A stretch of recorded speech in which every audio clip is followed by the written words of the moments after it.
ముందుగా అందరికీ నమస్కారం. ఇవాళ ముచ్చట ఏందనంటే ఇట్లా జీడికట్టు రెడీ చేస్తున్నా. అంటే ఇది పండుగలప్పుడు చీమలు బాగా ఎక్కుతాయి అన్నట్టు చెట్ల మీదకి. అప్పుడు ఇది చెట్టు కట్టి దీనిపైన జీడి పెడితే ఇంకా చీమలు రావు. దీన్ని ఎట్లా రెడీ చేసుకోవాలో చూడండి. ఇట్లా మన తాడి చెట్టు మొగ్గి కమ్మ మధ్యలో కమ్మ తీసుకోవాలి. ఇప్పుడు నేను వేసేది పీటముడి. ఇది ఒకటే ఇలా కొంచెం రిస్క్. ఈ పీటముడి కరెక్ట్ వచ్చిందంటే ఆల్మోస్ట్ మన జీడికట్టు వేయనికి వచ్చినట్టే.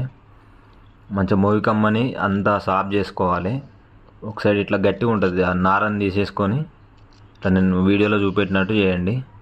ఇట్లా మొత్తం నీట్గా ఉండాలి. ఇట్లా లాస్ట్ ఒకటి కార్నర్కి ఈ మన చింపింది ఉంటుంది కదా గట్టిది, ఆ నార, దాని కార్నర్ దీని కార్నర్ అట్లా దాన్ని కూడా పీటముడి వేసేసేయాలి.